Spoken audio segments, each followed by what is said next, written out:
Hi everyone, guys. Good morning. Good morning, everyone. Let me.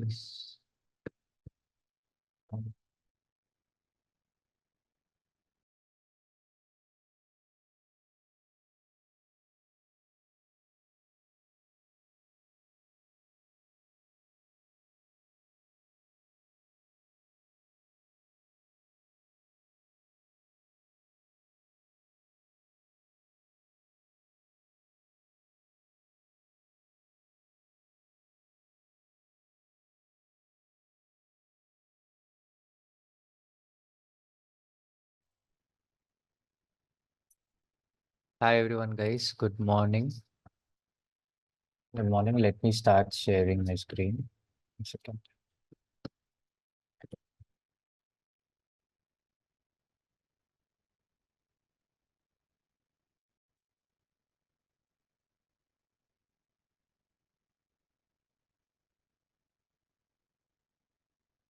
Yes.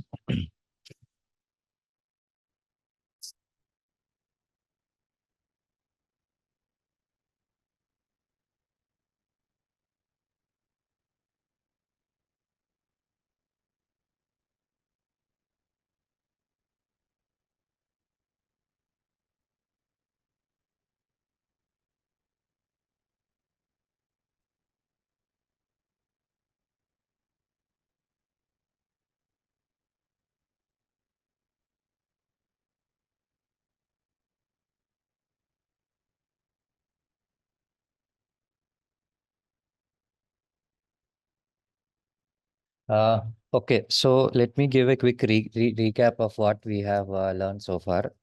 Am I audible, guys? Everyone? Yeah, you're audible. Okay. Yeah. So we have seen so many things in the previous, I think, 4 classes, right? First, we have understood about uh, what is artificial neural network, and we have understood how it is inspired by human brain and what is the structure of artificial neural network. There are lots of neurons and layers, and each layer and there is an input layer, output layer, and then in between there will be many hidden layers. If there are many hidden layers, then we call that as a deep learning model. If there are many hidden layers, then we call that as a deep learning model. And we have seen the difference between artificial neural network and linear regression model. That this is a very simple model and this is very complex. And if I don't have any activation function added in artificial neural network, it is equivalent to linear regression in simple terms. If I have the most simple ANN, it will be equivalent to linear regression. And we can do both regression task and classification task. And we have seen that there will be a forward propagation, how the information will flow from one layer to other layer.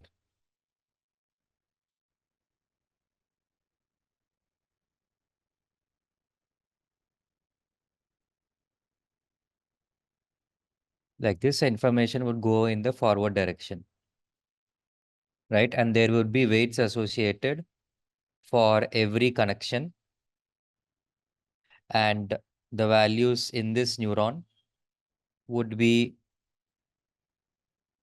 pass through this weight. This neuron will pass through this weight. It'll get multiplied and it'll get added over here, and you will get the result in this particular neuron. That's an example. That's how forward propagation works. And you might have an activation function in each of this neuron, or you might not have. That is optional. It depends. You can have it when the need is there. And we have seen for classification task, we have taken sigmoid over here because we know that any for any input, the sigmoid output will always be between the range of 0 to 1, which acts as like probability. And then using that, you can do the threshold cutoff and you can get the class. That's why we'll go with sigmoid for a binary class task.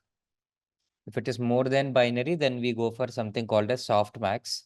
And we can see that's formula also. When we go about activation function, we'll see that. And then we also learned about backward propagation. We have seen the derivations, right? We have seen the derivations of backward propagation.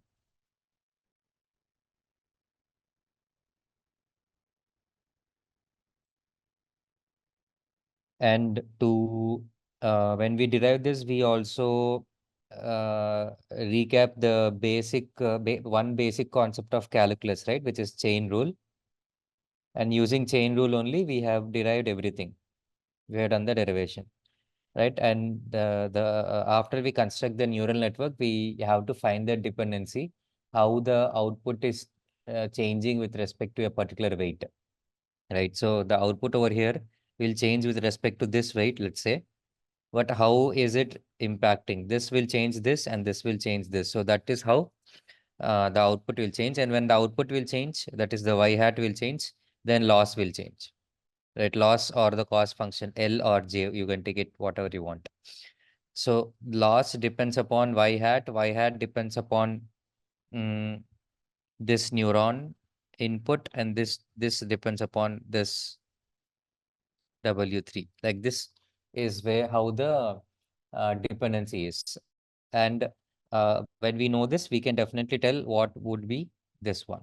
We can derive. That's what we have seen, right? Using chain rule, we can derive. And when we know this, we have derived the slope. When we derive the slope, I can update the new weight as the old weight minus learning rate into the slope. And this we would have to do it for all of the weights, right? And then when the weights are updated, that's when the new iteration will start, and then prediction will happen. And then again, loss, if it is high, then again slope will be calculated and updated. Weights will be updated. This will happen until the error is saturated. The loss is saturated, or the weights are usually it'll happen when the loss is saturated or the weights are saturated.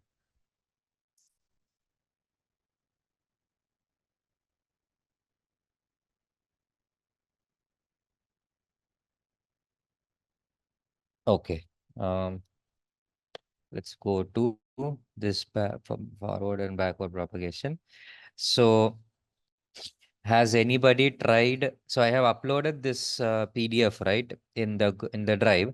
So let me ask if anybody has tried to do the forward propagation on their own, taking any other random values, or you could have taken this value, these values itself, and tried the forward propagation for these weights. And you could have seen what is the y hat for each of the record. For each of the record, what was the salary that was coming out of it from this particular neural network. And then I have asked you to try backward propagation also, right? I have asked you to try to come up with this and then try to derive the slopes, the formula for slopes, and also how to update the weights, right? So has anyone tried it? Who has tried it? Anybody? Nobody tried?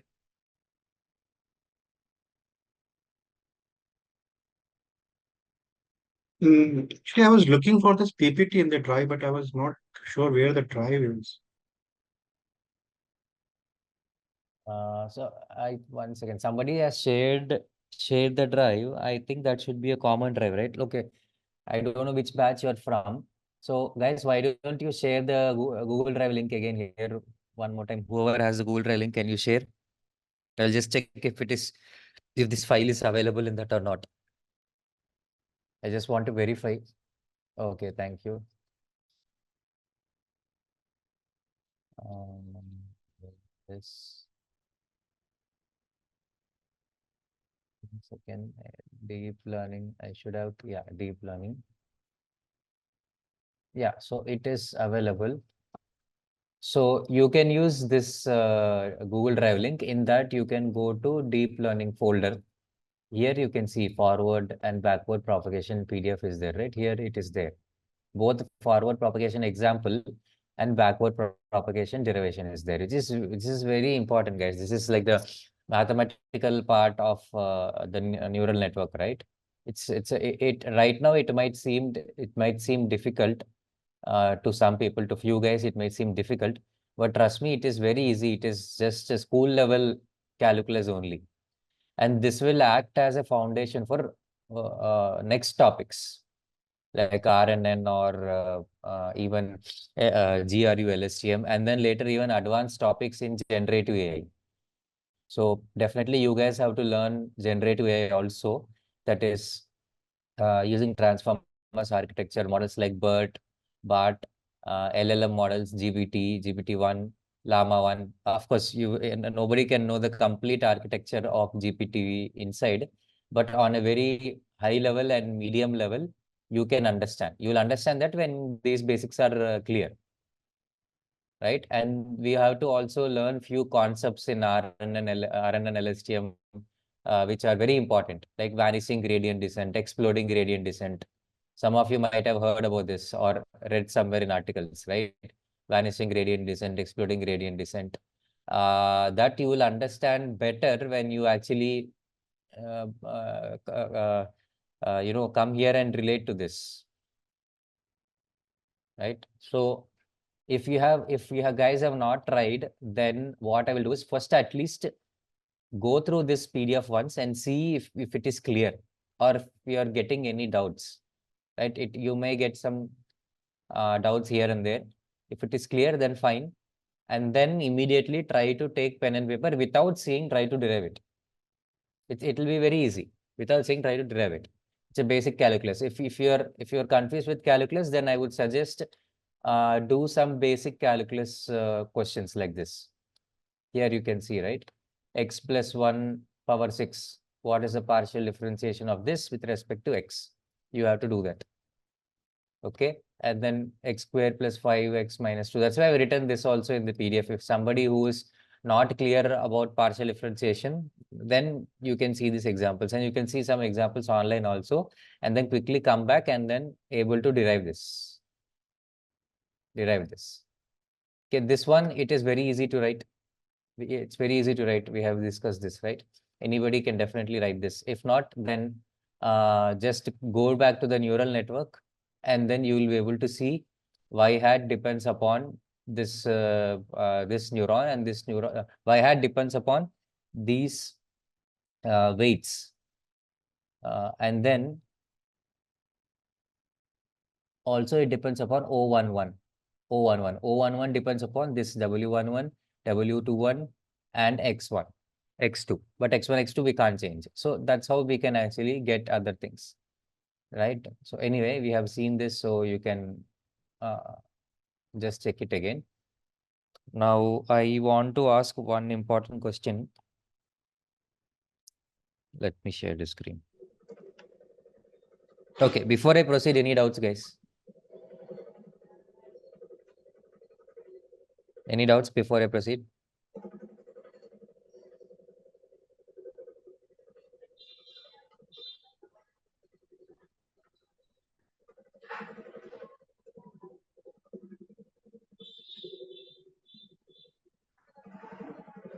Okay, it is not here. Vishal, I can see it is here. The link you shared, I'm clicking on that link. Okay, you can see deep learning folder right here. In that it is there. Okay, because fine, this one, okay, fine. Yeah. I saw a lot of topics which we have not even covered, so that's why I thought this is not the correct link.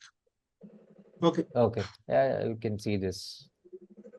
Let me rename this deep learning.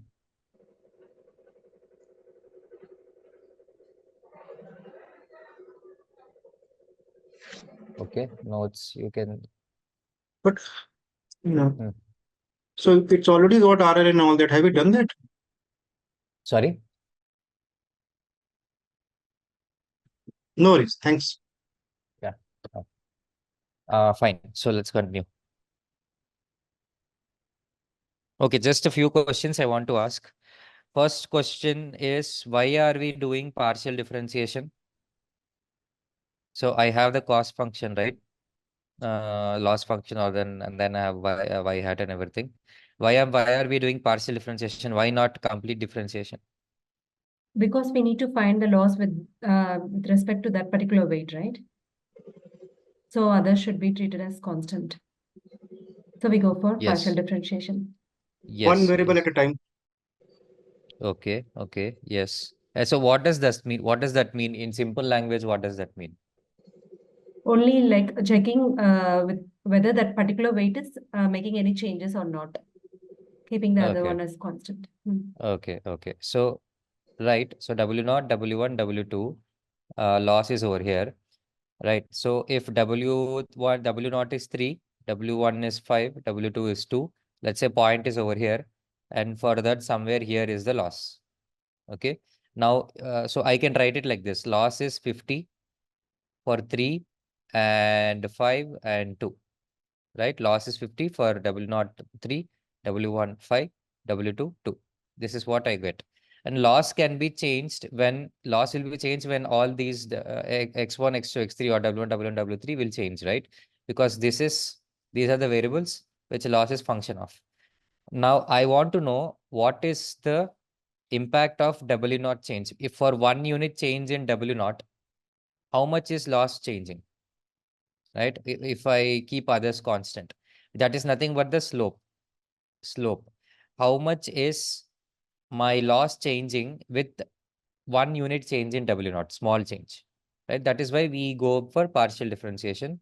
So that is correct exactly. I think all of you are clear with that. Okay. Now one more question is, let me write down here one thing.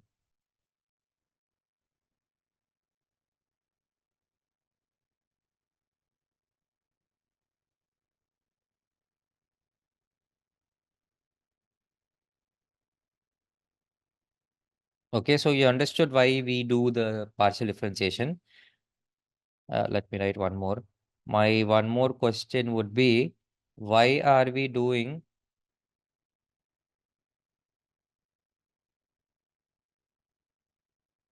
sorry. Why are we doing minus learning rate? Why can't it be plus? What difference will it make? Still the weights can be updated, right? No, it should be minus only because if the slope is going to be negative, Mm. the weight would be increased. Okay, so Mm-hmm. if the slope is going to be positive, Mm-hmm. then it has to decrease, right? So we go for minus. 1 second. Let me explain what you're trying to say. Mm. Or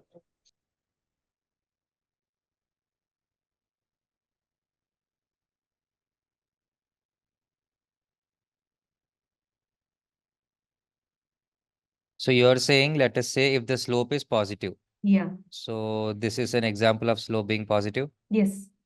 Yeah. So you're saying if slope is positive, then the weight should be Oh, yeah. reduced. The new weight has to be reduced Okay. towards the convergence. Yeah. Okay. It will have to go towards here to here. Hmm. That's why you do minus. And then when Minus. the slope is negative, Minus into then minus is positive, so it will increase. okay, correct. Has everybody understood this point, guys? Any doubt here? Any confusion here? no doubt. Okay, clear, clear. Very good, very good. Okay, all right. So let me ask you this: did you guys have any gradient descent, a very simple gradient descent code One implementation? question in the above thing. Yeah. In the above thing. Hmm. So, Hmm. Yes. Hello. so if we are putting as plus, what harm it is going to do then? Yeah, I will tell you.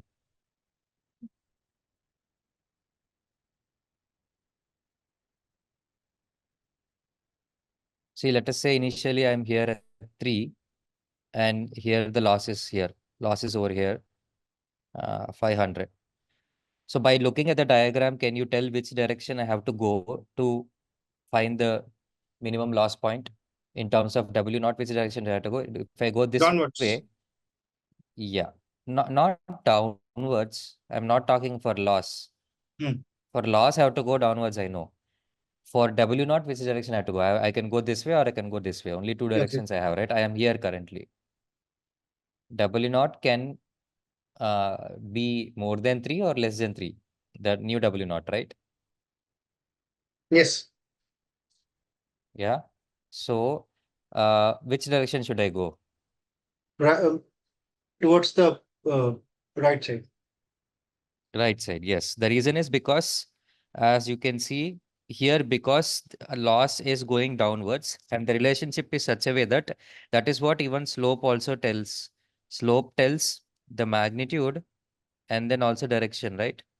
Mm-hmm. Now, from the slope, if I get negative, which what it means is that as W naught increases, 1 unit change of W naught is leading to lesser value of loss.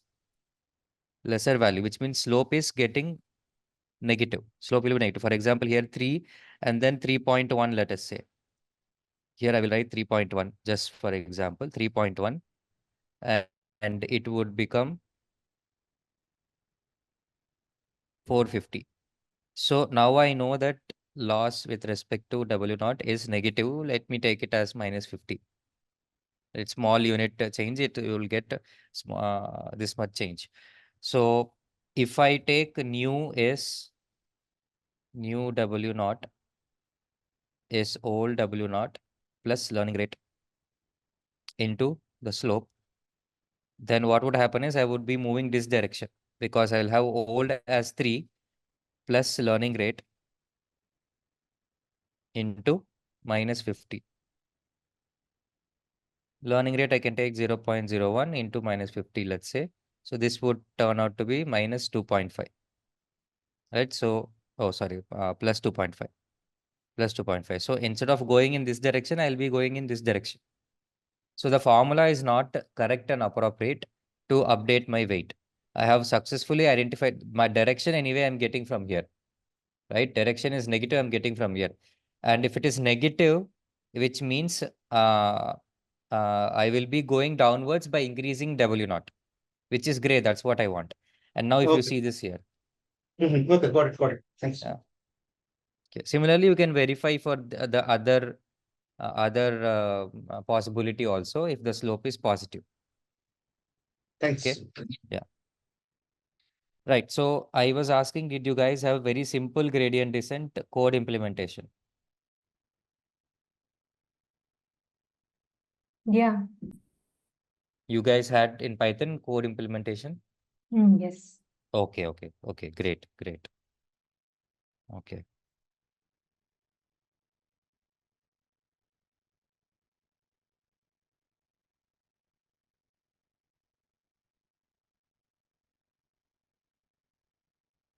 Yeah, so let us discuss about hyperparameters today.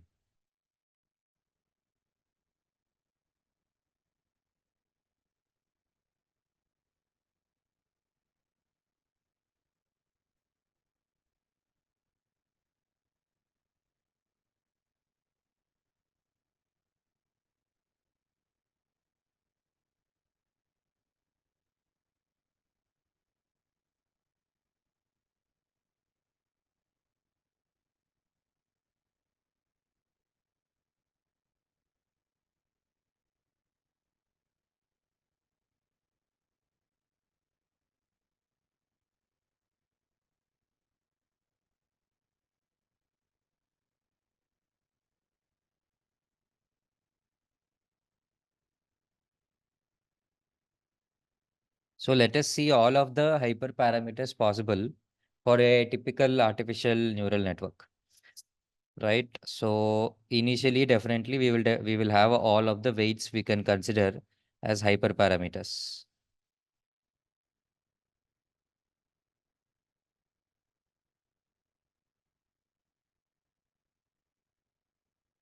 Okay, so I will just write it as all weights and biases.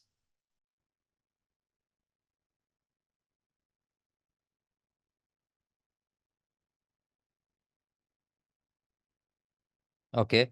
What else? What could be other hyperparameters? Learning rate. Okay, yeah, learning rate. Number of nodes. Number of hidden layers. Hidden Yeah. layers and nodes, yeah. Yeah. Number of neurons. This is one learning rate and number of layers, hidden layers. Okay. And The function as well, right? Like, cost function, you mean? yeah. No, that is, yeah, you can take that. Yes.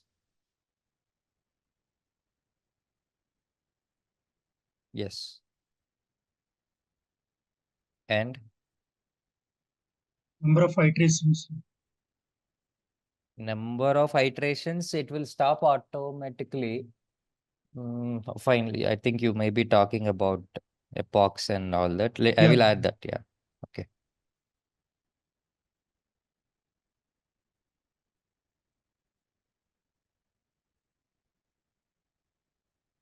And we can also add batch size.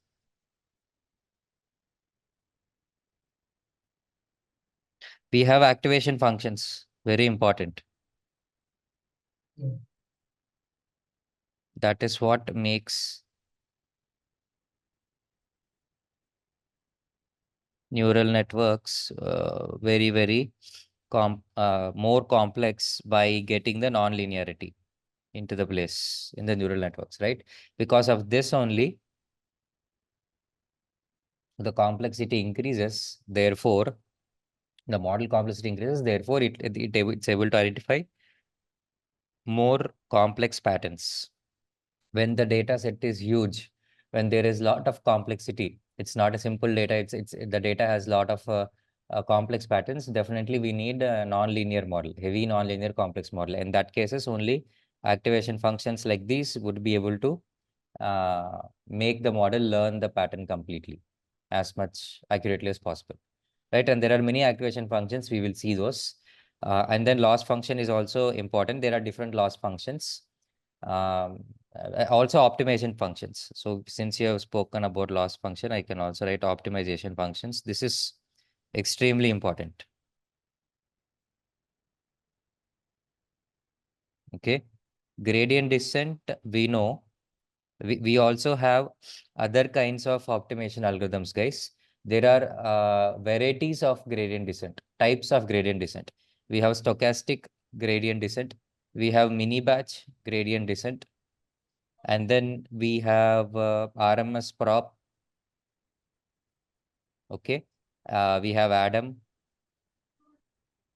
and a few more, but mainly these are the ones that are important. Definitely these Gradient. three. Which one? Extreme gradient. Which gradient? Extreme XGB and XGB. No, I didn't get you. Are you talking about different model or optimization algorithm? images. No, no, no. That's Bochum. Okay, now your voice. Manikant, Yeah. this activation functions will be there only for the classification problems, right? No, not required. It can be there for regression also. I will tell you. See here, if I have an activation function here, the final output I get would be in terms of class, Yeah, right? If I don't have here, what would I get? It would be a regression number only, right? It would be any numeric number, yeah, exactly. right? But still, if you do want to make it more nonlinear, then you can add some activation function here, sigmoid, you can add, tan h, you can add. The reason is because of this, the graph structure of the neural network will change. It will become non-linear little bit. From here to here, it is linear, but later here to here, it became non-linear. And then again, you can add one tan h here also if you want, right? It will become non-linear structure. So overall, the graph would be very non-linear. The model would be very non-linear, but still the output is a regression number. That Okay, doesn't so mean, yeah. so for the output layer, we won't be using any activation function Mm, in case if it is in the regression problem. Is that so? yes, correct. Yeah, Correct. okay. That's correct. In case now that doesn't mean that the output can be of any range from minus infinity plus infinity 500 or minus 10,000 2000. It's not like that. Depends upon how your weights and neurons are. Yes, theoretically speaking, because the output can be any numerical value. It can be anywhere from -infinity to +infinity, theoretically speaking. But it depends upon the weights and the inputs also, right? That you would have output would Yeah. always be in a certain range. Okay. Yeah. Yes. So these are the hyperparameters. As you can see, there are many hyperparameters, right? This one. Oh, sorry. 1 second, guys. I made a blunder here. This would not act as hyperparameter. These are parameters. Yes.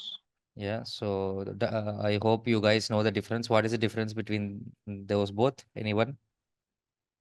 Yeah, Probably. hyperparameters are nothing but the one which is under our control. We can tune the values, Hmm. whereas like weights and biases will be nothing but for the parameters. Like for the since it is a parametric model, Yeah. this will be based upon Correct. the input values that we have. Correct. These are finally the model. This is what defines the model. And to make the model better, we would have certain hyperparameters in control, which we can tweak and tune to get this model better. That these are the parameters that actually define the model.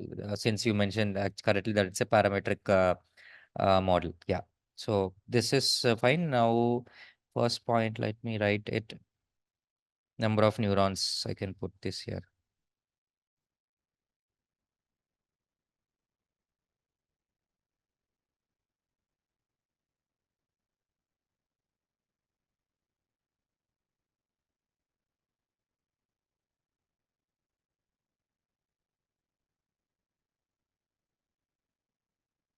Loss function, activation function, optimization algorithm, learning rate,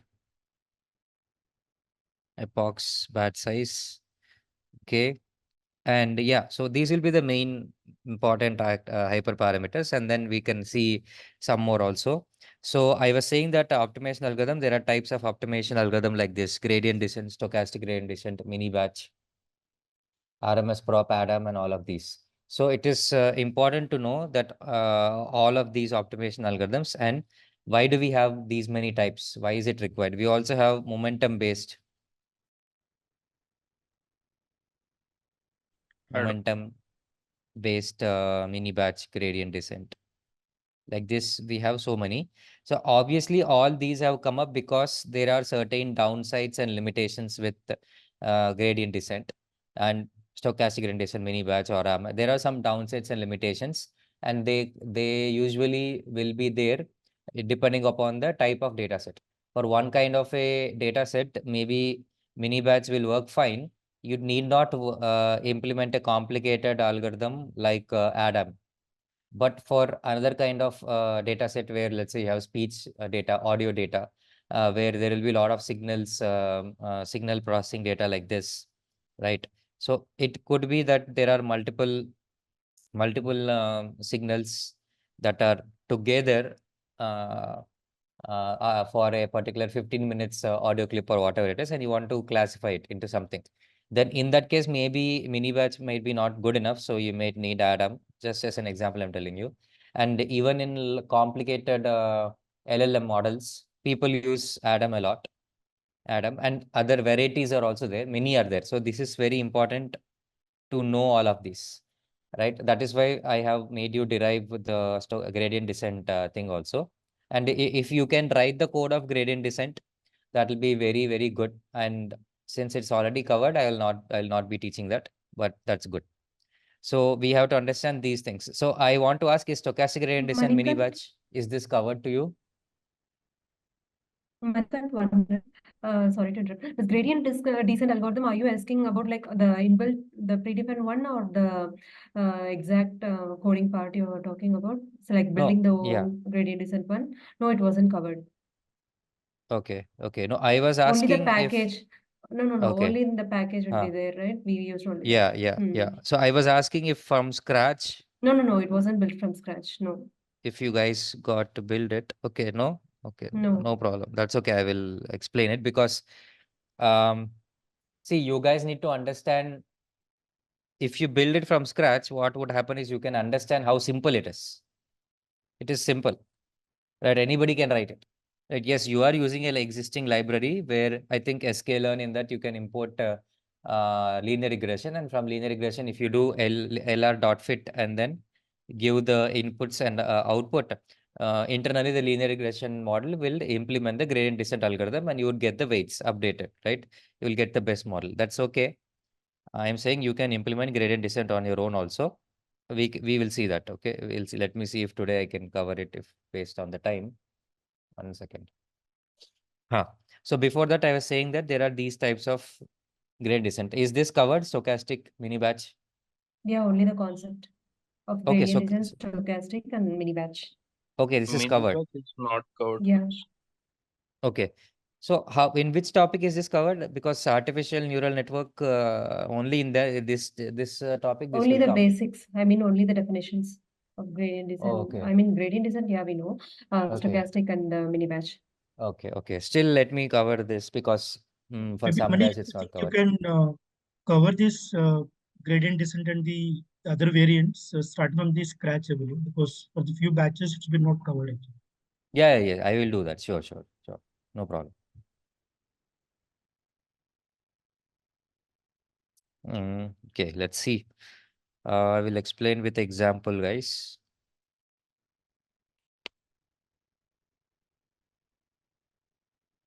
Should be having this somewhere. That's why. Okay, just see if I have. I'll just check if I have the notes. Otherwise, I'll do it. 1 second.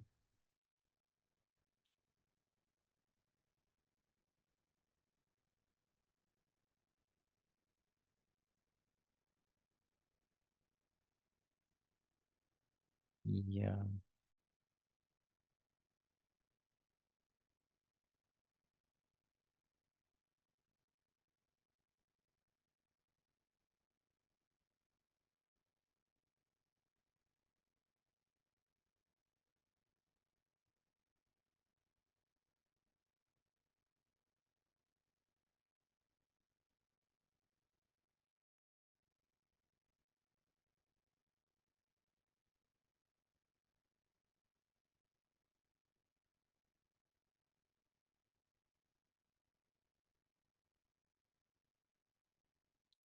Okay.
Okay, so you have the data like this, and you have to find the relation between input and output, and also have the prediction. Okay, so let's see this here. I will also have loan prediction, loan hat, loan hat.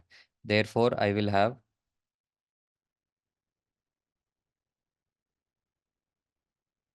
error, and then I'll have squared error. Okay, so let me take this also. 1 second.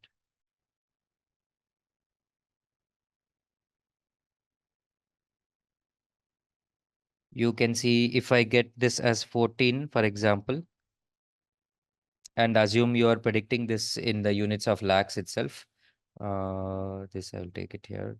3, 2, 4.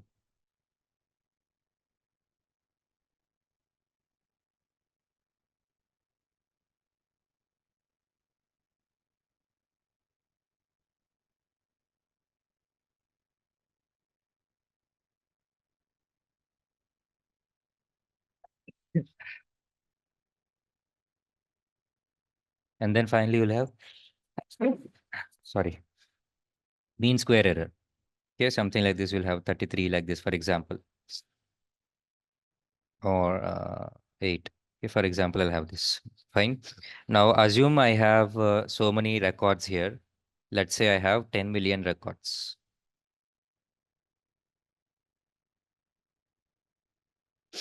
Okay, I have 10 million records. And I have an artificial neural network model. I'll take this.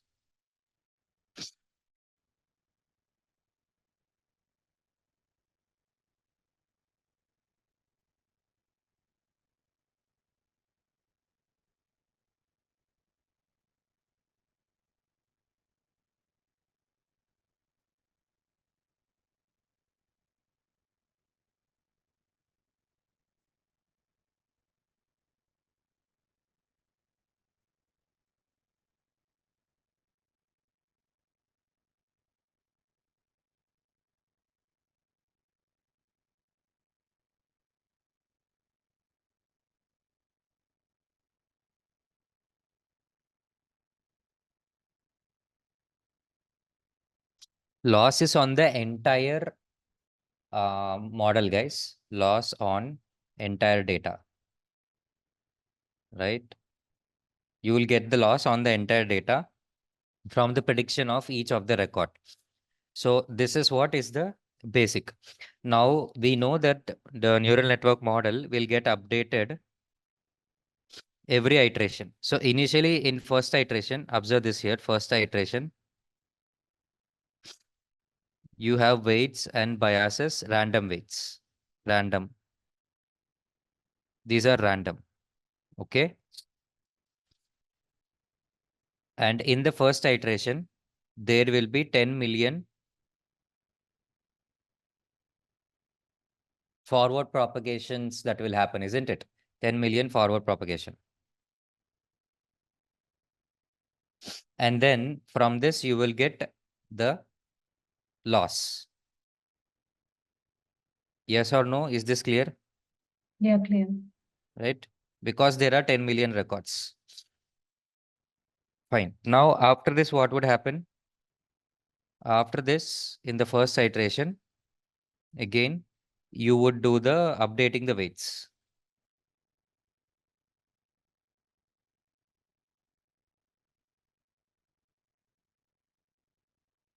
You would update the weights and bias, where you will have to calculate the um, uh, you would have to calculate the new weights and bias for all of the weights and the new biases and weights in this particular iteration. Now, in the second iteration,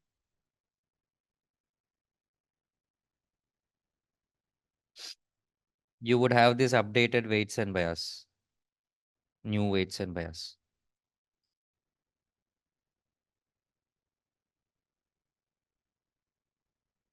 Okay. Again, the same thing would happen. With this, again, 10 million, 10 million times the forward propagation.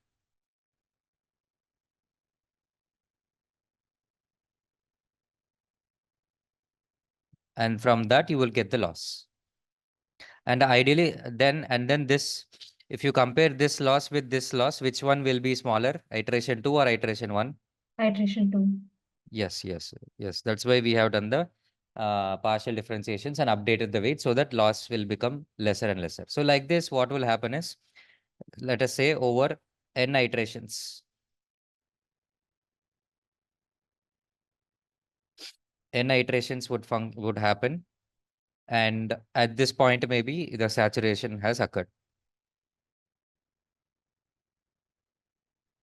Saturation as loss of the loss has occurred. So this is the typical process.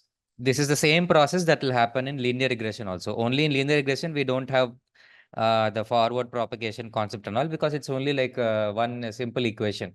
Y hat equal to W0 plus W1, W2, W1 X1, W2 X2, like that. We have a simple equation. Here it is not like that. So we call this as a forward propagation.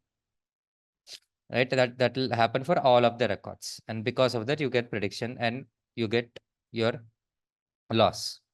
Okay. But there is a problem over here is that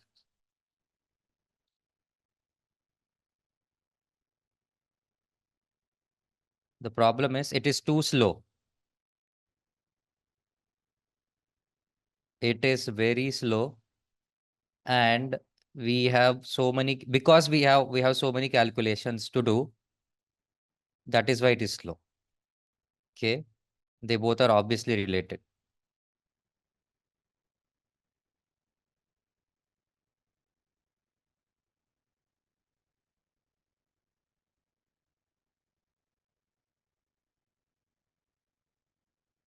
Because there are so many calculations to be performed, and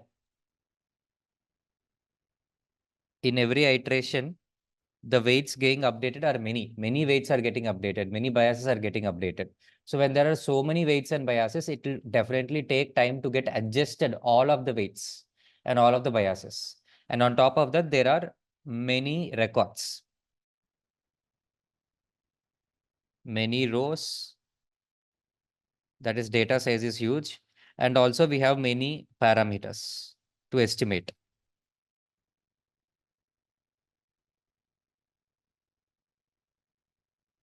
Therefore, the calculations are many to be computed, and therefore it is slow.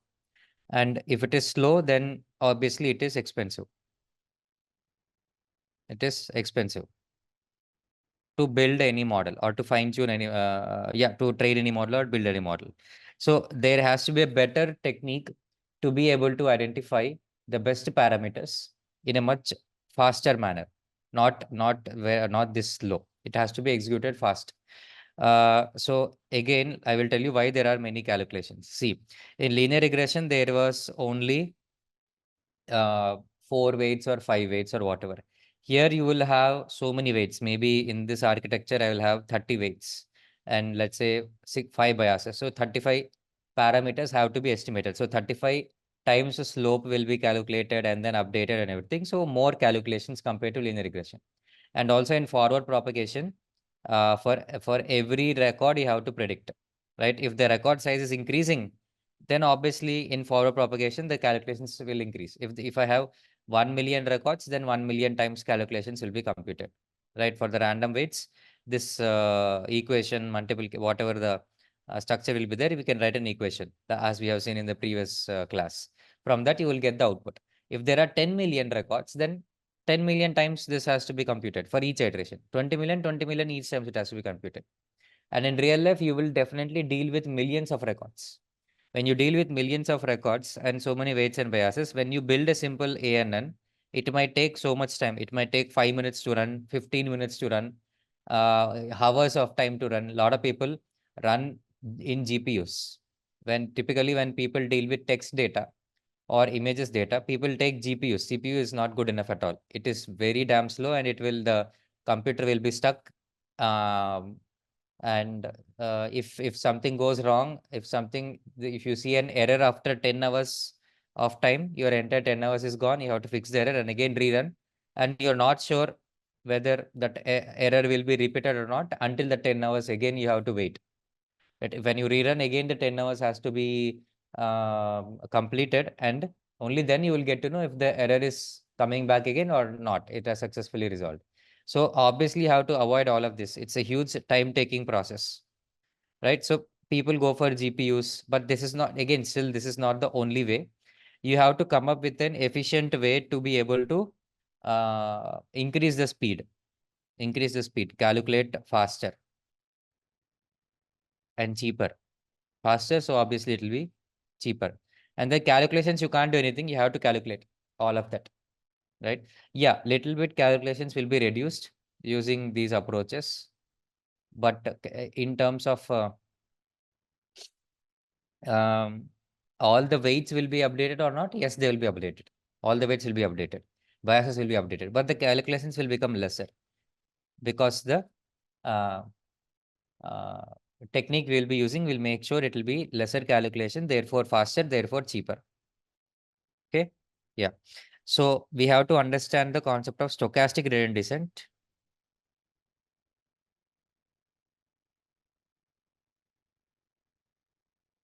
This is important. And this I will go a little bit slow here.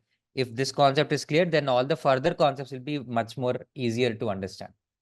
Okay, much more easier to understand if the if this is clear. Because the next concepts are like mini batch and Adam, and that all those are related. Okay, now let us see the error graph also.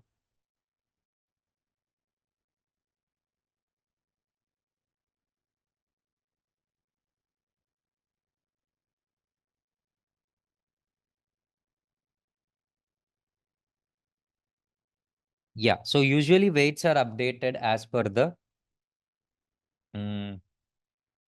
uh, as per the slope, and then it'll as per the gradient descent, it will be updated, right?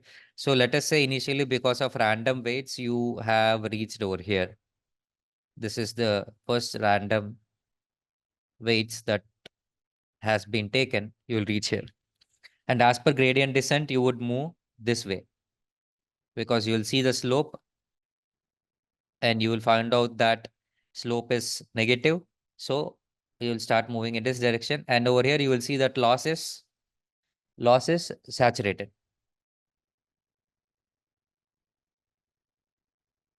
Loss is saturated at this particular W naught and this particular W2 and this particular W1. Okay. Loss is saturated. So this would be the final W0, W1, W2. That's what you would consider. But as you can see clearly, this gradient descent algorithm has failed to capture the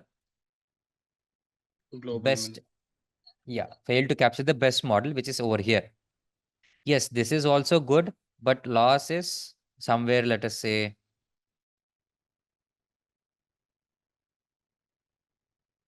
it's okay.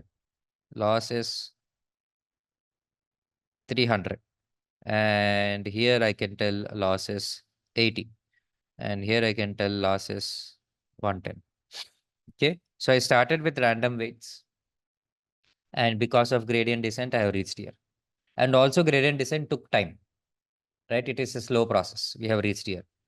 So this is also one disadvantage that we may not reach the global best model. This is a local best model that is in this particular region, of this graph of this entire cost function in this region. This is a local best. But in the entire graph possible, this is the best model, which is somewhere over here. And obviously, computers will not know that because this graph is simply for us to explain in terms of examples. Nobody would have access to this kind of a graph, right? What is this loss shape graph? It is nothing but for all possible values of W0, W1, W2, you will get the error. And when you combine all the error, you will know the graph of relationship between W's, biases, and loss. Obviously, nobody will construct this such a graph, right? So it's just that we start randomly, and then from this point we will see what is the slope, and then we will keep reducing the weights or increasing the weights, whatever reducing the weights or increasing the weights, whatever it is. Okay, so you will do that until you reach this. Now you will stop it. So one more I will write here. One more problem is. Oh, This problem occurs in normal gradient descent also. yeah, it Or occurs in only normal gradient descent. No, in linear regression, it will not occur. In linear regression, it will not occur. Can anyone tell why?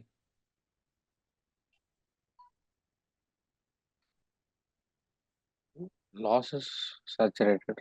This reduces the loss. Yeah, I will see 1 second. I'll come. Missing the global best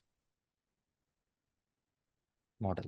Loss, so yes, saying loss is getting saturated in linear regression. So we will always be at global best model. But here also loss is getting saturated, right? That is why the model got stopped. The model building process stopped. See here, initially error is 50 and then, sorry, initially is 500, 300. Oh, no. Let me take here as error as 500, for example. Wait. Initially error is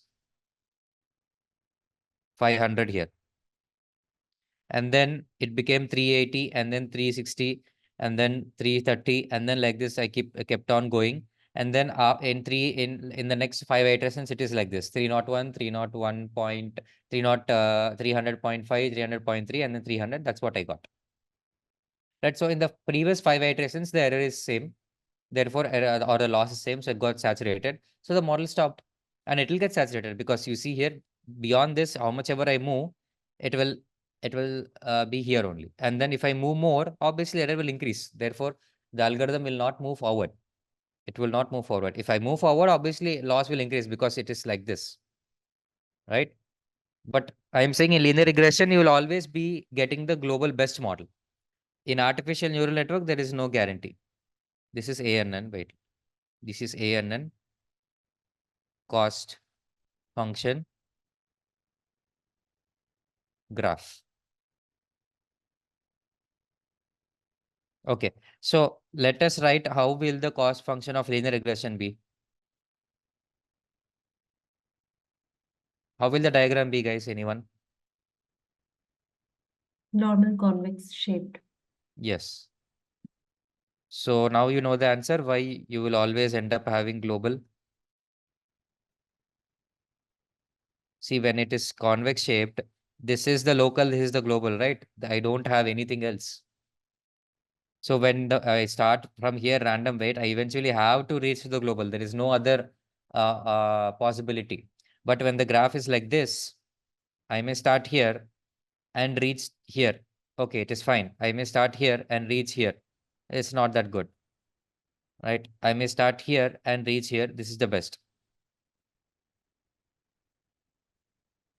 right? It will not be the case that I will start here and then how can I reach here?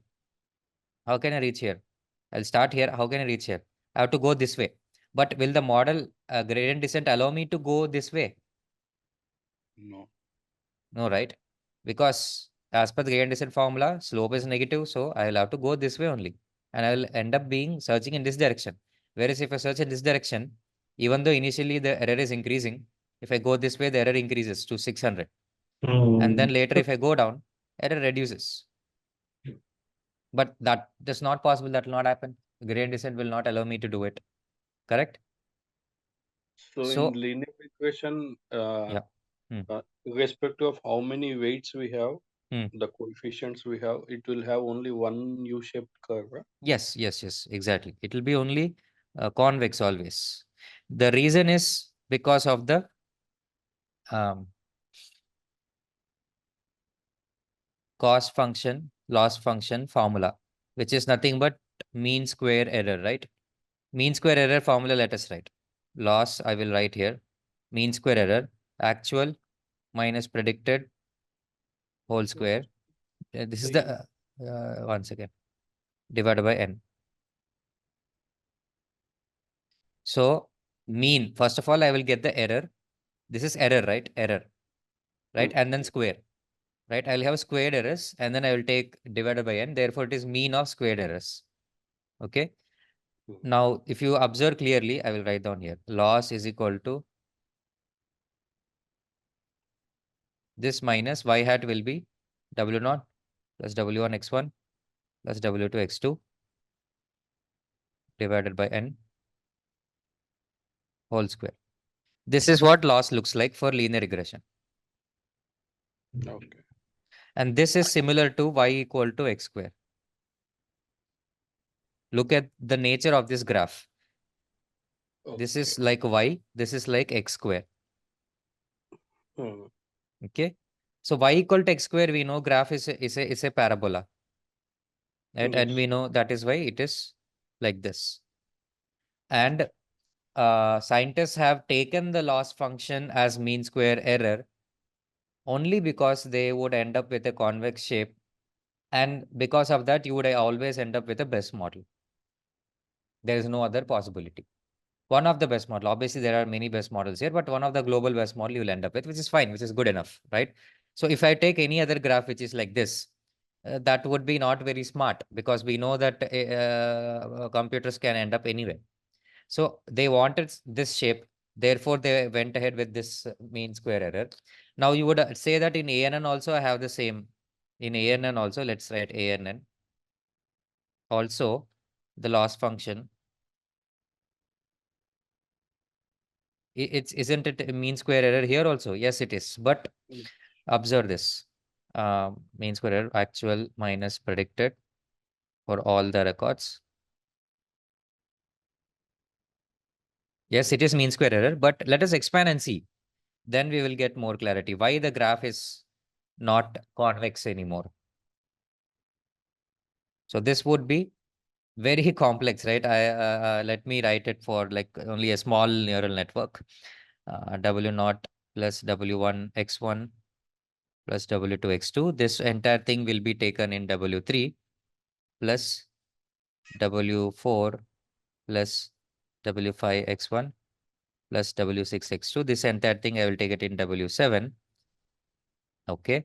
And then maybe I have this one goes here, and okay, I get one more like this, right? And in case you have from one more, you have a sigmoid, let's say. So what I'm trying to say is you come to this neural network. Here to here, here to here, it is normal. And then from here to here, here to here, here to here, if you see, I may put a sigmoid here, for example, or tan it's there. So what would that happen is sigmoid I would get.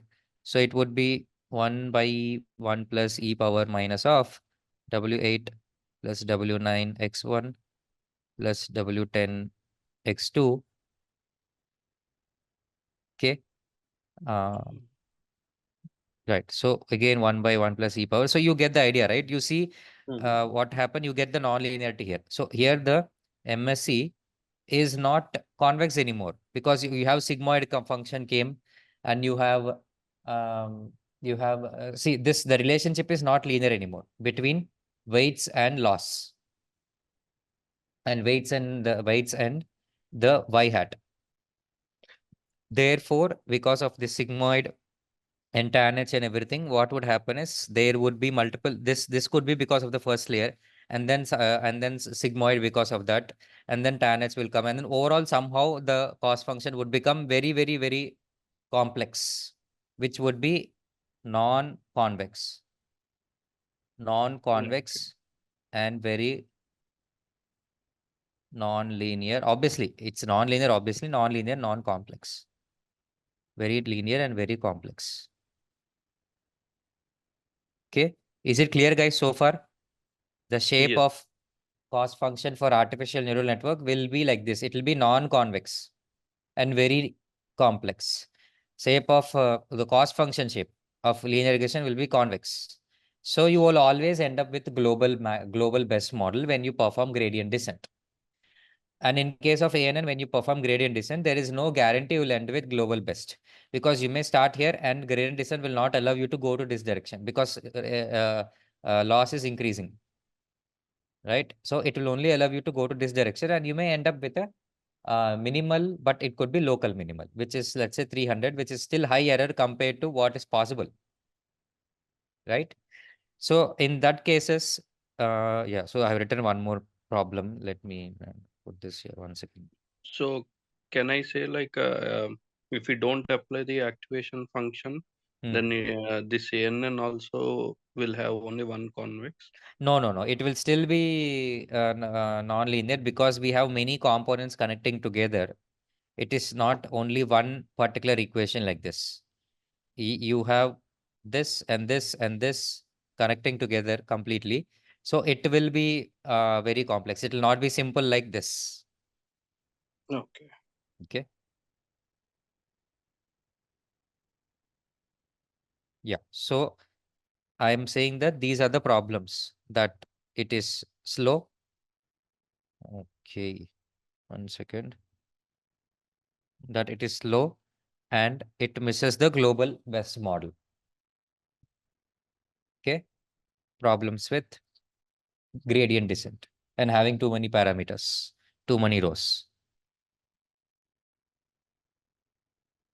Therefore, we can try this stochastic gradient descent. Stochastic gradient descent uses one simple technique that stochastic using descent uses one simple technique. And what is stochastic means? It is, in simple terms, it is nothing but random. Random. Okay, right.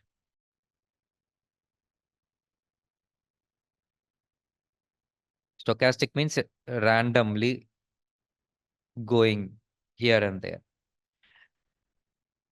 Okay, so which means in case of gradient descent, did we choose to go randomly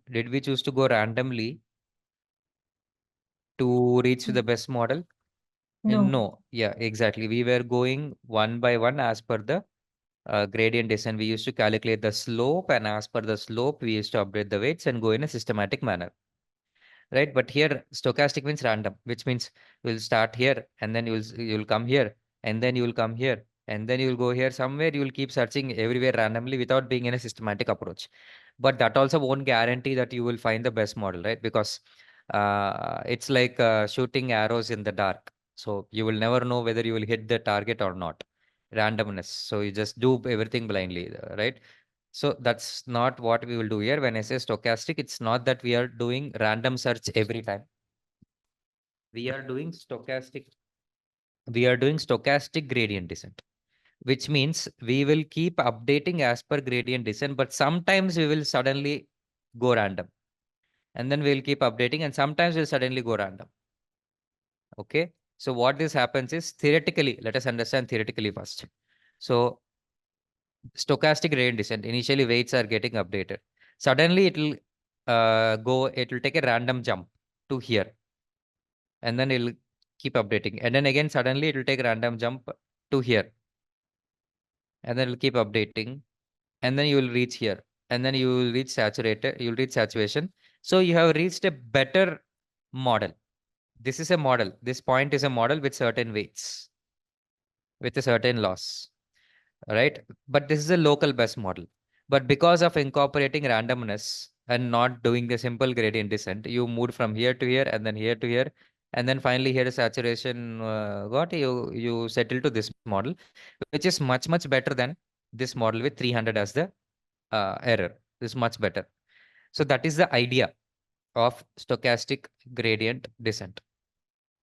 Okay, is to have some random jumps. And this would happen by having learning rate variation. So here, if I have a variation in the learning rate, so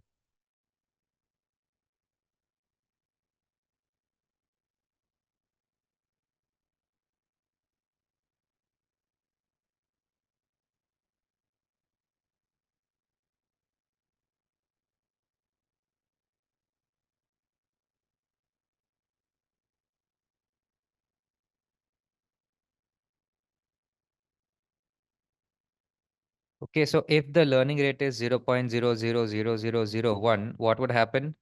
The weight that will be updated will be very, very less weight will be updated. That is the change in weight is very less, very less, right? If I have 0.01, then what would happen? Change in weight would be okay, would be okay. And if I have very big number like 30, then what would happen? The change in weight will be huge.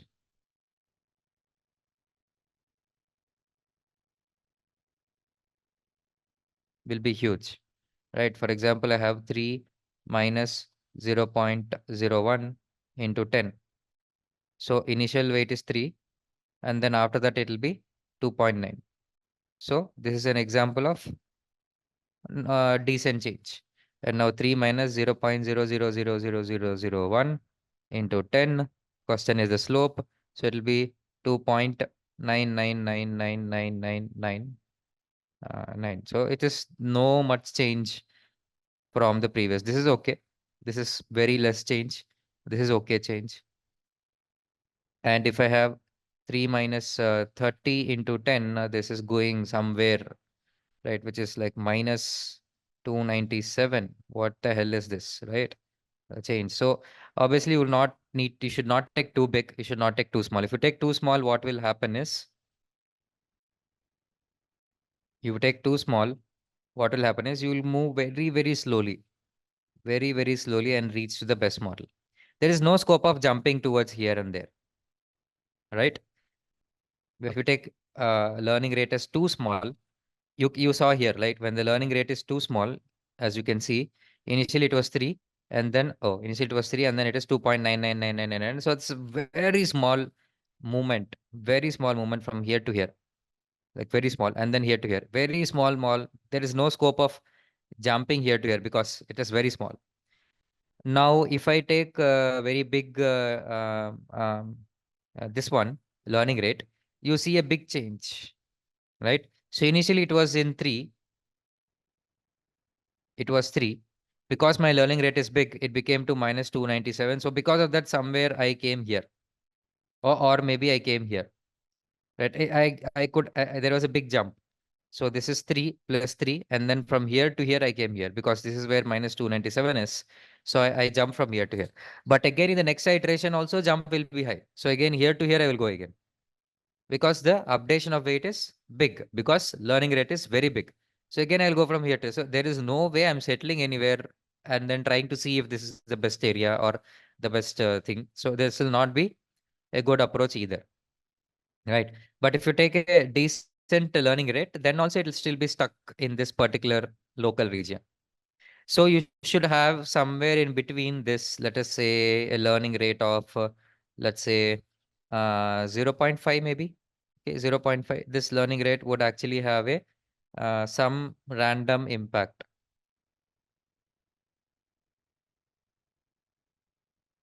Some randomness impact will be there, which means what would happen is, you see here, you'll move from here to here, a bigger move because of the decently bigger learning rate, and then here to here, and then you'll jump from here to here, right? And then here to here, and then slowly you can move here, and then slowly you will try to reach here, or maybe here, anywhere, any possible global maxima. Sorry, the global best model is possibility to reach is there. So I'm just talking about possibility, guys, right? So because of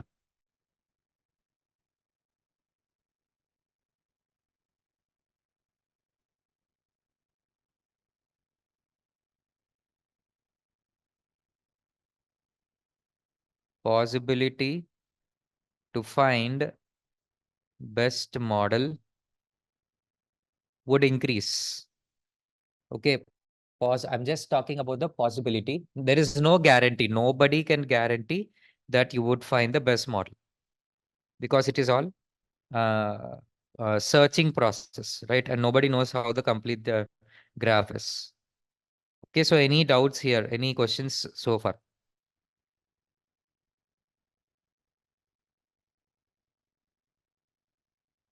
Any doubts? Any questions, guys? Any confusion? Still something not clear? We will also have to discuss about mini batch, Adam. It's very important. So I will explain that. Don't worry. I will go there. I'll explain. But today we don't have the time to look at mini batch. We will cover that tomorrow. And we'll again look at uh, the differences.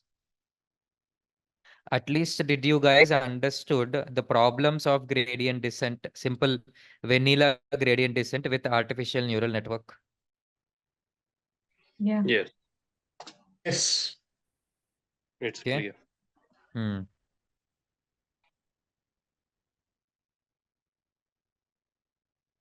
Okay.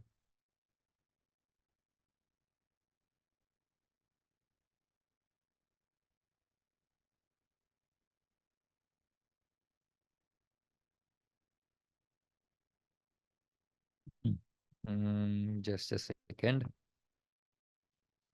Yeah. So by the way, I have explained about only one aspect of the stochastic nature, which is with respect to learning rate, right? Uh, One second. See, did you guys understand the impact of learning rate on finding the global, trying to find the global model? Do you think, is there an impact of learning rate on the finding the global model? Yes or no? Will there be impact Yes, of obviously. learning rate? It will Hmm. be. It will Yes, be. yes, it will be there, right? But you see, one thing you have to observe is, it will go slow. It can go very slow, or it can go very fast, or it can go medium speed, right? And how do you jump from here to here? Is learning rate will also make a role, but that is not the only aspect. The major aspect is how when are you deciding to actually update the weights? So that is important. So let's see this in case of stochastic. Sorry. Stochastic gradient descent. Here, when to update weights? Updating weights. Okay, I'll compare it with gradient descent.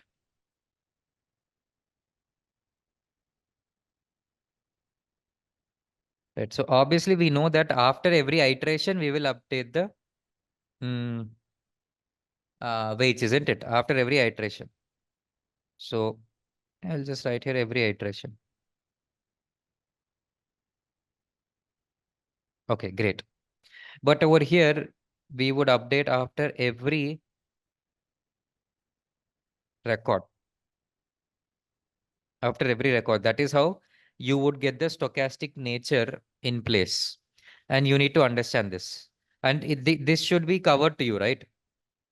Because some of you guys have this covered. So this should be covered, but still I will explain. See this. So this also again you have to get clarity. So here I will take W naught.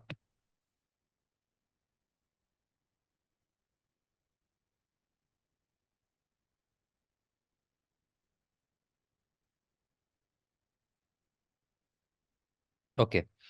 And this one we used to derive formulas, right? We derived formulas and we wrote minus learning rate into we have derived some formula.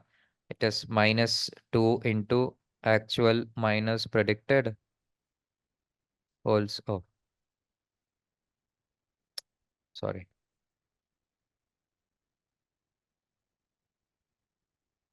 Right. This is what would be the slope for with respect to W naught on the cost function or the loss function. Right. So this is how we get the W naught new. Okay. Now, how do we get this actual minus predicted? And this is for all the records, hat here, hat. This is for all the records, which means for all of the records, predictions will happen with the random weights, initial random weights, all of the records predictions will happen. And from the predictions, we'll get y hat. And from that, we'll get the squared error. Sorry, we'll get the error, and summation of error multiplied by -2 is what is the slope. And you take the slope multiplied with learning rate, and then you subtract W naught old from this particular thing, you get the new W naught. Similarly, we also used to update W1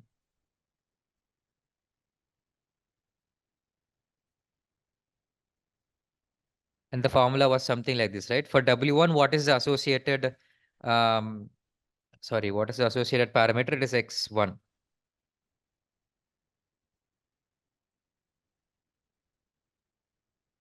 X1, right? I equal to 1 to N of I. It's something like this. I'm not writing the exact, guys. So this is what we used to, we have derived, we got this, right? If you guys remember. Therefore, to get the new W1, we have the old W1 and you subtract that from learning rate, and then you take the addition of all of the X1 input variable. So here X1 could be age, for example. So what you have to do is you will add all of the age values. Okay. And then you will divide it by N if that is there. Otherwise, you will not divide it by N in the formula. And then you will subtract it from the learning rate. Multiply it from the learning rate and subtract this entire thing from this. So you will get the new weight. That is how we used to update it, which means what is happening it in entire records, that is in all records, is being considered in iteration 1. Obviously, in every iteration, all the records, for all the records, predictions will happen, and for loss will be found out, and then the slope, and then weights will be updated like this. Now, this is gradient descent. In case of stochastic gradient descent, we will be updating for every record. Okay, which means The formula would be something like this. W naught new equal to W naught old minus learning rate into this. Yes, of course. But this would now turn out to be minus learning rate into actual summation. No, summation will not be there because it's for every record. Actual minus predicted. Okay. And that would be new this. Now, because of this, how will the randomness come into picture? That is what we have to understand. There is a huge difference between these both. Let's see.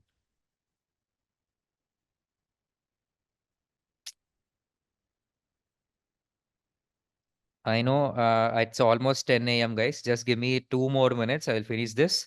And then the rest we can discuss tomorrow. Okay. Just give me 2 more minutes.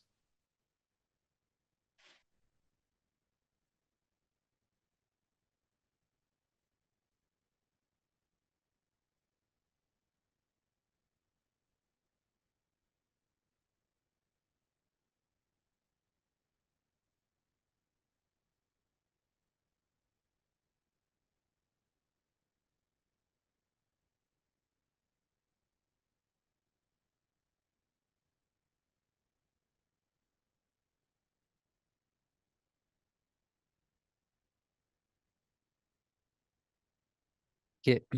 When you compare this and see,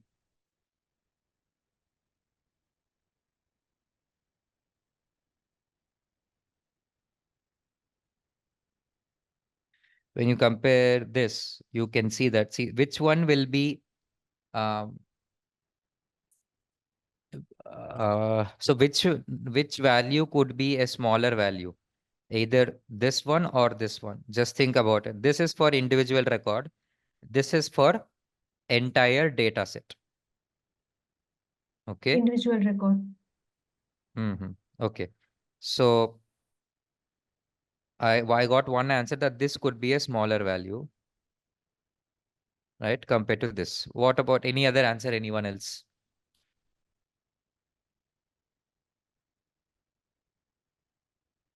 The right one will be a large. Which one? The Right one. Right side Yeah. one will be large. Okay. Stochastic. Okay, fine. So see this. That is why I have written the table also here. Observe this. Here I have loss, right? This is the individual record. Okay, and this is mean. So I could have a loss like 13, 2, and so on, and this is the mean. Okay, so understand the relationship between numbers and mean. Right, so there could be a bigger number, but the mean could be small because there are smaller numbers also. Overall mean will be smaller than this one. If all the numbers are same like 13, 13, 13, mean is also 13. But if mean is 13, doesn't mean that all numbers will be same. It could be 2, 1, 20, like this it could be, right? This is 39. So let me take 23 and then one more 13. 16. Something like this. So my point is that individual record can definitely be bigger than the average, right? Individual record level error can be bigger than the entire data level. This is a row level, entire data level. Because when you average it, what happens is in some places the error is low, in some places error is low, in some places error is high. Overall average will be medium, right? Somewhere like that. That is the concept. Okay. So we now, if you understood that here, this particular, mm, yeah. So here this would be, now let me write here. This would be larger and this would be smaller. I'm not telling small, I'm telling smaller, which means this could be comparatively smaller to this one. This is larger. Okay. When this is large and this is small, W naught will be impacted more in which situation? In one or two, that is in gradient descent or stochastic gradient descent. Stochastic. Stochastic. Stochastic gradient descent, right? Because if we have here 10 minus learning rate into 100, learning rate is, let's say, 0.1 into 1000, let's say. Yeah, it can happen. So 1000 minus 100 is minus 90. So initially from 10, I went to minus 90. And here you see, here I have 10 minus learning rate is 0.1. And for entire data level, let us say it is, let us say it is 40, just for example. So here it is here it is 6. So W naught in the previous iteration was 10. Now it became 6. And here W naught in the previous iteration was 10. Now it became minus 90. In which case the W naught jumped heavily and there is more randomness here. SGD. Randomness. It became here to here, suddenly it jumped. So you see here, it started from somewhere. Okay, where is it? Started somewhere here at 10 W naught. And then with gradient descent, it became 6. So it came here. Okay, from 10, let's say it started from 10 here, 10 here, and it went to 6. Okay, that's fine. But from 10 to minus 97, that is somewhere over here it came, which is good because from there to here you came, and then from here you may end up here, right? That is possible. So that is the idea behind stochastic gradient descent. Stochastic gradient descent. But the problem is every record update will be crazy. Here to here, and then next record again, here to here you may go, here to here you may go. Right. It is like it could go crazy, but yes, it will end up with it's a possibility to end up with a global model. There is only a possibility, no guarantee. So that is what the main aspect is, which the gradient descent, stochastic gradient descent, more randomness, and every iteration, every row update weights. Manikant? Yeah, just a second, please let me finish this. Every row you update weights, and its answer is to global maximum. Now gradient descent, you will record, okay, every iteration, that is entire data set, you update weights. Yes. Please tell me what's the So question. you mean to say like we'll be using a combination of both SGD and GD. How do we make the smaller steps after going to taking a longer jump randomly? Yeah, so we have for that we have a technique, and when we use that we can do it, and it's called mini batch gradient descent. It's very simple. When you look at the when you look at the approach, you'll understand. Okay, that is how the problem is solved. But you need to understand the problem, because when we know that gradient descent, what is the problem with gradient descent, we will understand why stochastic gradient descent came into picture. We should know the necessity of this thing. When there something is necessary, that's when something will be created. So when we know the necessity, then you will know this. Now you understood stochastic gradient descent also, but you're seeing some problem with stochastic gradient descent also, right? There's a problem because too much randomness. Therefore, because of that, you have mini batch gradient descent, right? Which is much better. Okay. And then we will see some problems here, and then you have Adam, and like that, many will be there. There is no one particular approach for all of the models and all of the data set. It has to, we have to experiment. That is why in the beginning of the class, I told you what are the hyperparameters. We have seen optimization as hyperparameter.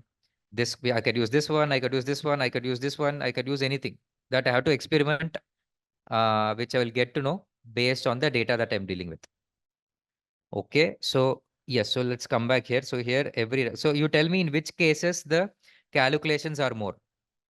In which case the calculations Gradient updating the descent. weights. Gradient No. descent one. No. See, imagine gradient descent ran for 30 iterations. How many times weight got updated? 30 times. 30 times. And stochastic gradient descent, how many records I have? 10 million. So for all the 10 million records, the weights will be updated, isn't it? Because I told you for row level. Row level, every time weight is getting updated. For every row, prediction will happen, error will be checked, and slope updated. Again, new weights, again, error will be checked for the next record, predict for the next record, error will be checked and then update. So minimum 10 million times plus weights are getting updated, right? So which is, where is more calculations? Stochastic gradient descent. So which one will be slow? Stochastic. Which one will be slow? SGD. Manikanta, I'm not understanding this. Okay, one I'm not second. understanding this. Because It's like in the already 10 gradient times. descent, we'll be considering the whole Can data we set, take it right? tomorrow, please? Yeah, we can take it tomorrow. See, I will just discuss this to clear the doubts. If you guys want, you can leave, no problem. I will explain this concept again tomorrow. So you can discuss tomorrow, but somebody who's having doubts, I just want to clear it. Okay. You can leave if you leave the class, that's all. I'm not going to discuss any more new concept. Yeah. So please go ahead. Tell me what is your confusion. Yeah, because like in the gradient descent, if we have 10 million records and even there also, we'll be considering the whole data set, right? For 10 Gradient million descent. record, yeah, for the gradient descent. So obviously we'll be having more calculations over there only, right? You are Compared, correct. Yeah, you are correct in a way, but you're missing the other calculations also. So let's see this.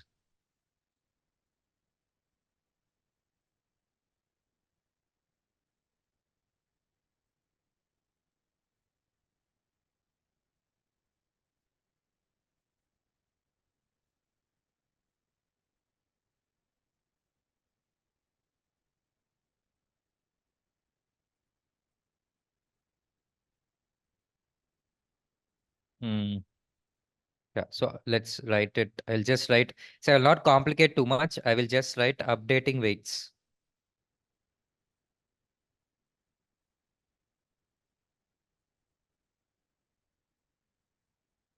Okay, let's understand.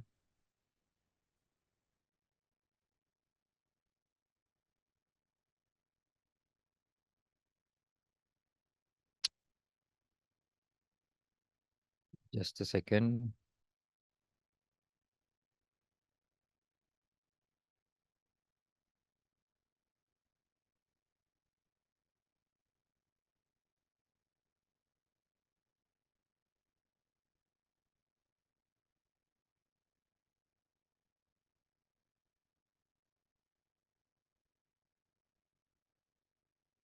Okay, so you can see this color as per the color I'm just writing. So in gradient descent, weight will be updated.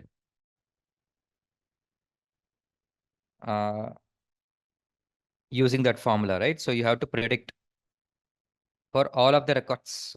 Therefore, you will get error for all of the records. And you know how you will update, right? You will have to see actual minus predicted summation. And then that is what is slope. And then you will update it. Yeah. So this is done in iteration 1. Now in iteration 2, again the same process. Okay. Yeah. So now look at for W not new for stochastic gradient descent.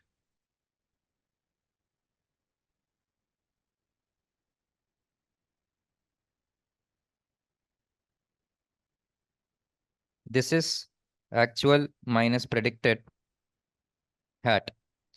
That is in first iteration, you will do it for first record. Okay. So I will get lone hat and then I will get error. That is nothing but used here. Therefore, I will get new weight. Okay. And then in second iteration, I would get again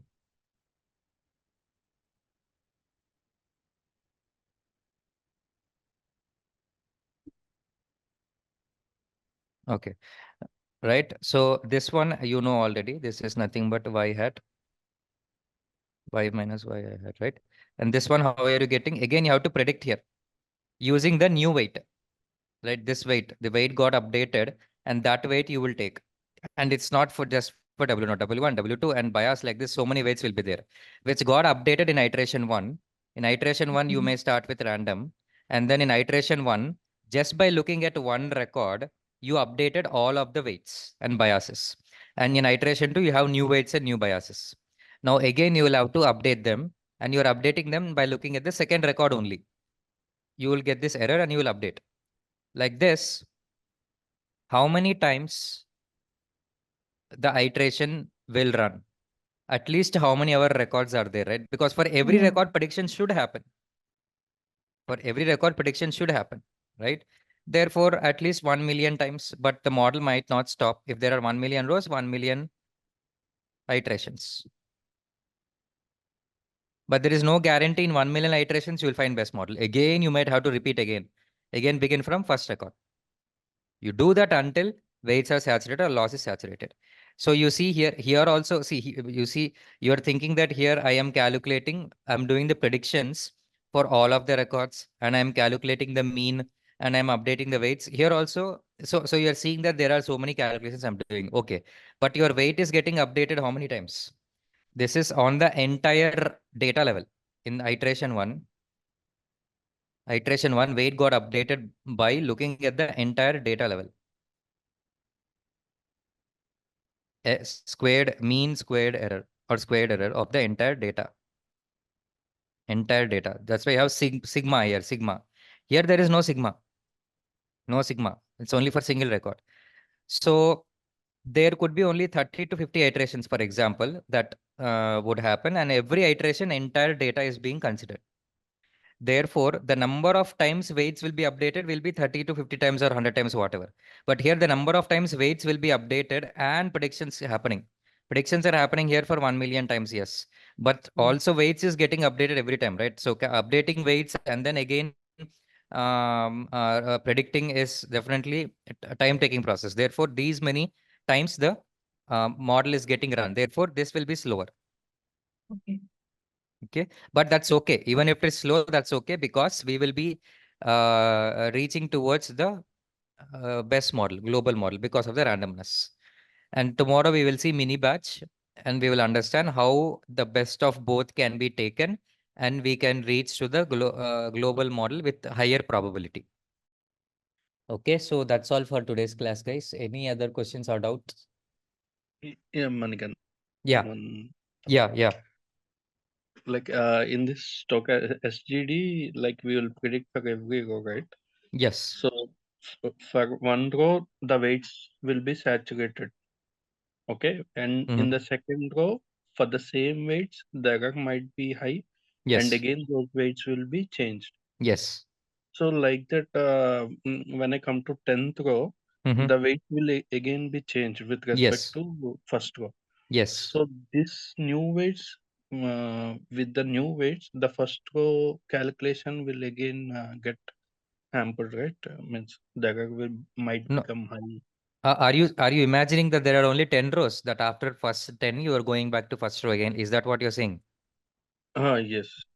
Okay, yeah, error can go high. You're right. So when you go back again to the first record after scanning the entire data once, error might go high again. But when you keep scanning 2-3 times data, error will keep reducing in every record all over. It will reach a saturation.